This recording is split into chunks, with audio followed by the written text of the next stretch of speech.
America और Iran के बीच तनाव एक बार फिर से बेहद गंभीर मोड़ पर पहुंच चुका है। दोनों देश सैन्य टकराव एक दूसरे के साथ बढ़ा रहे हैं। अमेरिका ने ईरान के कई ठिकानों पर हमले किए, ईरान ने भी जवाबी कार्रवाई की। खाड़ी देशों में जो अमेरिका के सैन्य ठिकाने मौजूद हैं उसको टारगेट किया गया ईरान की तरफ से। जो ताज़ा घटनाक्रम है उसके बाद दुनिया की नज़र अब पूरे मिडिल ईस्ट पर आकर टिक गई है, क्योंकि इस संघर्ष का असर केवल क्षेत्रीय सुरक्षा तक सीमित नहीं है, बल्कि इसका सीधा प्रभाव जो है वो वैश्विक ऊर्जा आपूर्ति, समुद्री व्यापार और अंतर्राष्ट्रीय बाजार, इन सभी पर पड़ता है। इसलिए ये युद्ध बहुत महत्वपूर्ण हो जाता है पूरी दुनिया के लिए। अमेरिका का कहना है कि ईरान की ओर से किए गए हमलों और समुद्री क्षेत्रों में बड़ी गतिविधियों के जवाब में उसने सैन्य कार्रवाई की है। अमेरिकी पक्ष के अनुसार ईरान के कई सैन्य ठिकानों को टारगेट किया गया है। अमेरिका का दावा है कि ये कार्रवाई अपने नागरिकों, सैनिकों और क्षेत्रीय सुरक्षा को ध्यान में रखते हुए किया गया है। वहीं ईरान ने भी पलटवार करते हुए कहा है कि वो किसी भी सैन्य दबाव के सामने पीछे नहीं हटेगा। ईरान ने खाड़ी क्षेत्र में मौजूद अमेरिकी सैन्य ठिकानों पर मिसाइल हमले करने का दावा किया है। तेहरान ने अमेरिका को चेतावनी दी है कि अगर सैन्य कार्रवाई जारी रही तो जवाबी कदम और तेज किए जा सकते हैं। इस पूरे संकट में सबसे ज़्यादा चर्चा स्ट्रेट ऑफ हॉर्मुज की हो रही है। ईरान ने दावा किया है कि अमेरिकी हस्तक्षेप समाप्त होने तक वो इस रणनीतिक समुद्री मार्ग को बंद रखेगा। स्ट्रेट ऑफ हॉर्मुज दुनिया के सबसे महत्वपूर्ण समुद्री रास्तों में से एक है। ये फारस की खाड़ी को ओमान की खाड़ी और अरब सागर से जोड़ता है। दुनिया की बड़ी मात्रा में कच्चे तेल और प्राकृतिक गैस की आपूर्ति इसी मार्ग से होती है। तमाम जो कमर्शियल जहाज़ हैं दुनिया के, वो इधर से ही जाते हैं। ये वजह है कि जलमार्ग में किसी भी तरीके की बाधा पूरी दुनिया की अर्थव्यवस्था को हिला देती है। अगर स्ट्रेट ऑफ हॉर्मुज लंबे समय तक बंद रहता है तो तेल की कीमतों में तेजी आती है, परिवहन लागत में वृद्धि हो जाती है और कई देशों की ऊर्जा सुरक्षा पर दबाव बढ़ जाता है। भारत समेत कई देश अपनी ऊर्जा ज़रूरतों के लिए खाड़ी से आने वाले तेल और गैस पर निर्भर हैं। अमेरिका और ईरान के बीच ये तनाव अचानक नहीं बढ़ा है। दोनों देशों के बीच कई वर्षों से परमाणु कार्यक्रम, पश्चिमी एशिया में प्रभाव, सैन्य गतिविधियाँ, इन तमाम चीज़ों को लेकर युद्ध होता रहा है समय दर समय। अभी इस साल के फरवरी के महीने में जिस प्रकार से युद्ध की शुरुआत हुई, खामेनेई की हत्या के बाद मामला बढ़ा और लगातार एक दूसरे के ऊपर हमलों का दौर शुरू हुआ। वहीं से स्ट्रेट ऑफ हॉर्मुज पर नियंत्रण सा स्थापित कर लिया ईरान ने और उसके बाद में किसी की आवाजाही पर रोक लग गया। ट्रंप ने कई धमकियां दी, लेकिन धमकियों से मसले हल हुए नहीं, युद्ध बढ़ने लगा और लगातार जो है युद्ध वहां पर अभी भी जारी है।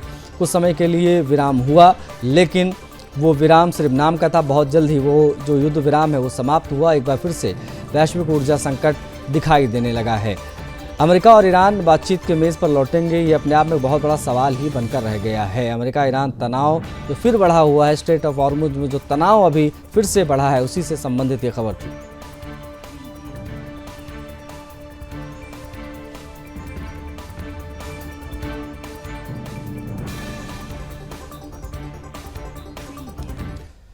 अमेरिका और ईरान के बीच जारी संघर्ष अब एक बड़े क्षेत्रीय संकट की तरफ दिखाई दे रहा है।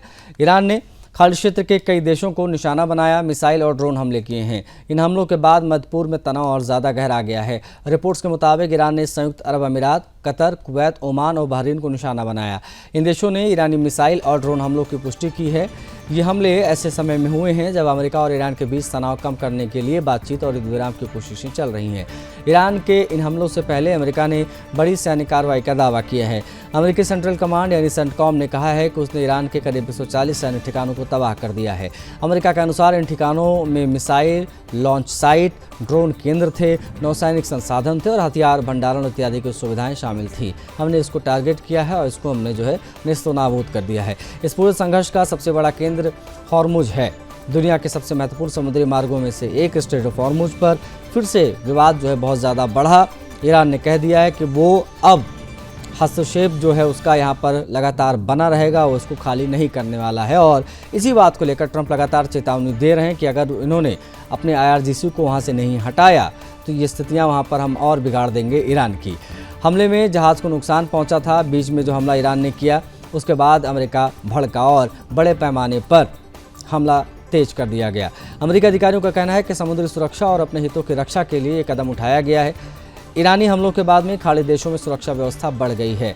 कतर ने बताया है कि ईरान हमले में 3 लोग घायल हुए, जिनमें एक बच्चा भी शामिल है। कतर ने इस कार्रवाई को खतरनाक बढ़ोतरी बताते हुए इसकी कड़ी निंदा की है। ड्रोन हमलों को रोकने की कोशिश भी हुई लेकिन रुक नहीं पाए। यूएई के अनुसार मिसाइलों का खतरा उसकी सीमा के बाहर ही निष्क्रिय कर दिया गया, बल्कि बहरीन में भी मिसाइल चेतावनी जारी की गई। बहरीन इसलिए भी महत्वपूर्ण है क्योंकि यहाँ अमेरिकी नौसेना का 5वां बेड़ा मौजूद है। ये अमेरिकी सैन्य उपस्थिति का एक बहुत बड़ा केंद्र है। कुवैत की सेना ने भी आने वाले हमलों को रोकने की जानकारी दी है। वहीं ओमान ने बताया है कि उसके मुसन्नम क्षेत्र में भी ड्रोन हमले हुए हैं। मुसन्नम क्षेत्र स्ट्रेट ऑफ हॉर्मुज के पास है, इसीलिए ये इलाका रणनीतिक रूप से बहुत ज़्यादा महत्वपूर्ण है। ईरान की IRGC कॉप का दावा है कि उसने कुवैत में अमेरिकी रडार केंद्र और जॉर्डन में अमेरिकी सैन्य ठिकानों को टारगेट किया है। हालांकि जॉर्डन के अधिकारियों ने कहा है कि ईरानी मिसाइलें गिरी लेकिन किसी तरीके की कोई जनहानि या कोई नुकसान नहीं हुआ है। ट्रंप ने जहां ईरान के साथ युद्ध विराम खत्म होने की बात पहले ही कह दी है, तो उन्होंने बातचीत जारी रखने की संभावना भी साथ में जता दी है। स्ट्रेट ऑफ हॉर्मुज को लेकर विवाद बहुत ज़्यादा बढ़ता जा रहा है। युद्ध से पहले दुनिया के करीब 5वें हिस्से की ऊर्जा आपूर्ति इस रास्ते से गुजरती है। ये वजह है कि इस क्षेत्र में किसी भी तरीके की रुकावट का असर पूरी दुनिया की अर्थव्यवस्था पर पड़ता है और वो बड़े पैमाने पर एक बार फिर से दिखाई देने लगा। अमेरिका और ईरान बहुत ज़्यादा एक दूसरे के ऊपर हमलावर हैं। सवाल यही है कि क्या दोनों देशों की बातचीत फिर से हो पाएगी। संभावनाएं बहुत कम है लेकिन उम्मीद पर दुनिया कायम है। बढ़ेंगे आगे। अगली खबर जो है वो बहुत महत्वपूर्ण है क्योंकि मध्य पूर्व के तनाव से संबंधित ये अपडेट है। देखिए, ईरान के नए सर्वोच्च नेता मुस्तफा खामनेई ने अपने पिता और ईरान के सर्वोच्च नेता अली खामनेई की मौत का बदला लेने की कसम खाई है, ऐसी सूचनाएं मिली हैं। मुस्तफा खामनेई ने अपने पहले सार्वजनिक संदेश में साफ शब्दों में कहा है कि शहीद नेता युद्ध में मारे गए लोगों के खून का बदला हम लेंगे। ईरानी सरकारी टेलीविज़न पर एक लिखित संदेश जो मुस्तफा खामनेई का प्रसारित किया गया उसमें तमाम बातें आई हैं। उन्होंने अपने संदेश में अमेरिका और इजराइल पर निशाना साधते हुए इन घटनाओं के लिए जिम्मेदार ठहराया है। ईरान के पूर्व सर्वोच्च नेता आयतुल्लाह अली खामनेई 28 फरवरी को अमेरिकी और इजरायली हवाई हमले में मारे गए थे। इसके बाद ईरान में सत्ता परिवर्तन हुआ। 8 मार्च को मुस्तफा खामनेई, जो उनके बेटे हैं, उनको देश का सर्वोच्च नेता नियुक्त किया गया। जो अब तक सामने नहीं आए हैं वो पीछे से ही लगातार बयान दे रहे हैं।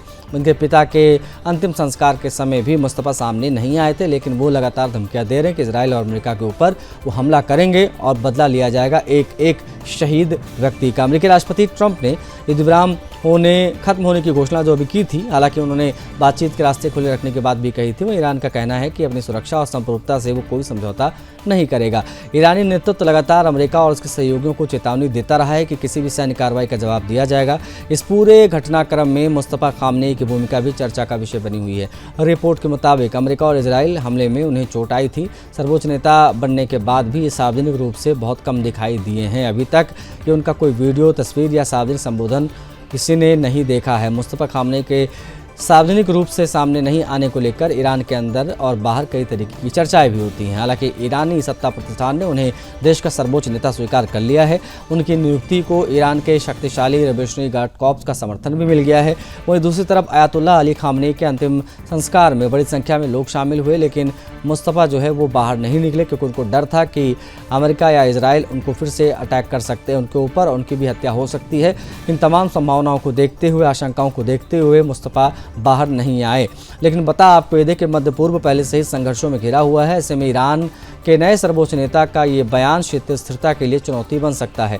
तेल आपूर्ति, समुद्री व्यापार, वैश्विक अर्थव्यवस्था, इन सभी पर असर पड़ता है अगर ईरान, अमेरिका और इजराइल का जो युद्ध है वो आगे बढ़ता है। तो ईरान के नए नेता की ये जो बदले वाली हुंकार है उसी से संबंधित ये खबर थी।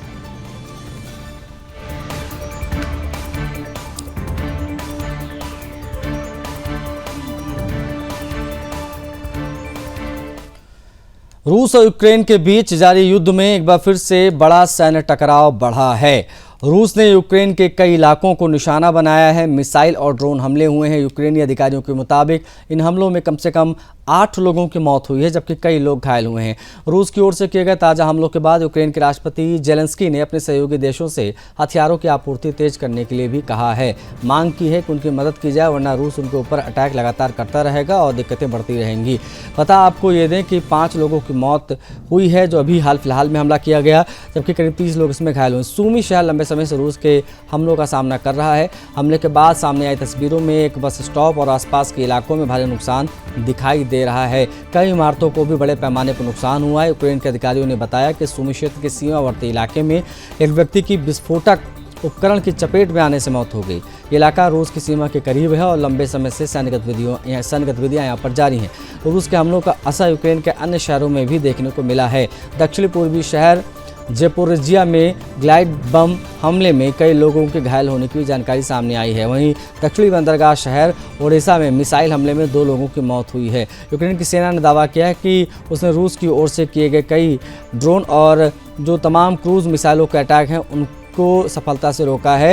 यूक्रेनी अधिकारियों के अनुसार वायु रक्षा बलों ने 111 ड्रोन को नष्ट किया है। हालांकि यूक्रेन लगातार ये कहता रहा है कि रूस हमलों का मुकाबला करने के लिए उसे अधिक वायु रक्षा हथियारों की आवश्यकता है। इसलिए जेलेंस्की लगातार अन्य देशों से मदद मांग रहे हैं कि उनकी मदद की जाए, उनको हथियार जो है वो प्रोवाइड कराए जाएँ ताकि वो रूस के सामने इस युद्ध को लड़ पाए और इसे और आगे बढ़ा पाए, क्योंकि रूस लगातार हमले कर रहा है।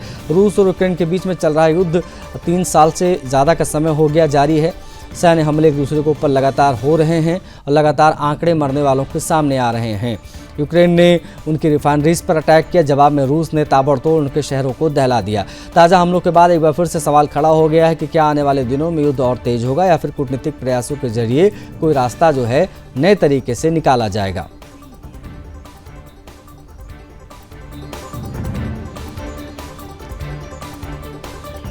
गाजा पट्टी में जारी युद्ध के बीच अब मानवीय संकट और गहरा गया है। ये खबर क्या है जान लीजिए। देखिए, लगातार हो रहे इजरायली हवाई हमलों और ऊर्जा संकट के कारण गाजा के कई अस्पताल अंधेरे में डूब चुके हैं। बिजली आपूर्ति बाधित है, जीवन रक्षक उपकरण खत्म हो चुके हैं। डॉक्टरों के सामने मरीजों को जान बचाना बहुत मुश्किल हो गया है। गाजा के अस्पताल पहले से युद्ध और संसाधनों की कमी से जूझ ही रहे थे, लेकिन अब बिजली संकट ने हालात को और गंभीर बना दिया है। कई अस्पतालों में बार बार बिजली जाने से एक्सरे हो नहीं रहे हैं, मशीन ऑपरेशन थिएटर, वेंटिलेटर, ये तमाम चीज़ें काम नहीं कर रही। इसका सीधा असर जो गंभीर रूप से घायल होकर मरीज आ रहे हैं, नवजात शिशु आ रहे हैं, उनका इलाज हो नहीं पा रहा है। ऐसी एक घटना गाजा के मध्य हिस्से में मतलब मिडिल में सामने आई है। 30 वर्षीय उमर अबू अतवा जो एक चालक हैं, विस्फोट में घायल होने के बाद में अलग-सा शहीद अस्पताल पहुंचे। डॉक्टरों ने उनके हाथ की जांच के लिए एक्सरे कराने की तैयारी की, लेकिन तभी बिजली चली गई, एक्सरे मशीन बंद हो गया और उनका इलाज घंटों तक टल गया। उमर का कहना है कि वो करीब 6 घंटे तक अस्पताल में बिजली आने का इंतजार करते रहे, लेकिन जांच नहीं हो सकी। उनके अनुसार अस्पताल में कई बच्चे, बुजुर्ग और अन्य घायल मरीज भी इलाज का इंतजार कर रहे थे। सभी की निगाह इस बात पर टिकी थी कि बिजली कब तक आएगी ताकि उपचार फिर से शुरू हो सके। गाजा में बिजली संकट कोई नई समस्या नहीं है, लेकिन मौजूदा युद्ध ने ही इसे और गंभीर बनाया है। लगातार बमबारी हो रही है, बिजली आपूर्ति बाधित होना स्वाभाविक है। रिपोर्ट के अनुसार गाजा की लगभग 90% बिजली लाइनें क्षतिग्रस्त हो चुकी हैं। ऐसे में अस्पताल पूरी तरीके से डिजिटल जनरेटर इत्यादि पर निर्भर हैं। हालांकि जनरेटर चलाने के लिए पर्याप्त ईंधन भी चाहिए। ईंधन की कमी के कारण कई अस्पतालों की सीमित क्षमता में कमी दिखाई दे रही है। कुछ जगहों पर डॉक्टरों को ऑपरेशन टालने पड़ रहे हैं, जबकि कई विभागों की सेवाएं सीमित कर दी गई हैं। अस्पतालों के डॉक्टरों का कहना है कि ईंधन के साथ साथ जनरेटर के रखरखाव के लिए जरूरी स्पेयर पार्ट्स की भी भारी कमी है। कई जनरेटर लगातार अस्पताल के कारण खराब हो चुके हैं और उसकी मरम्मत संभव नहीं हो पा रही है।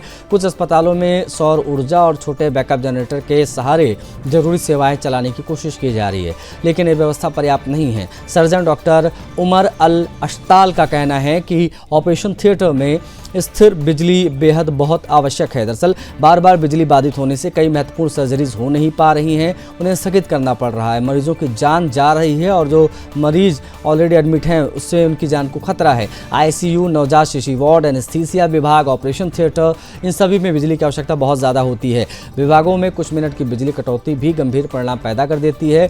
इंक्यूबेटर में भर्ती नवजात, वेंटिलेटर पर निर्भर मरीज और गंभीर रूप से घायल लोगों की स्थिति जो है वो चिंताजनक होती जा रही है। इंटरनेट और डिजिटल सिस्टम भी प्रभावित हो रहे हैं, जिसकी वजह से यहाँ पर अब चीज़ों को कंट्रोल करना बहुत मुश्किल हो गया है। रिपोर्ट के अनुसार अक्टूबर 2025 में लागू हुए युद्ध विराम के बाद भी गाजा में हवाई हमले रुक नहीं रहे हैं। ये नाम का युद्ध विराम है क्योंकि इजराइल लगातार अटैक कर रहा है। स्थितियाँ सुधरने का नाम यहाँ पर नहीं ले रहे हैं। जो अस्पताल अभी भी संचालित हैं बचे कुचे, उन पर इलाज का बोझ कई गुना बढ़ गया है। मानवीय संगठनों ने चेतावनियां भी दी हैं। यदि बिजली और ईंधन की आपूर्ति जल्द बहाल नहीं हुई तो गाजा के अस्पतालों में स्वास्थ्य सेवाएं बहुत ज़्यादा प्रभावित हो जाएंगी और लोगों की जो जान जा रही है उसकी संख्या में तगड़ा इजाफा दिखाई देगा।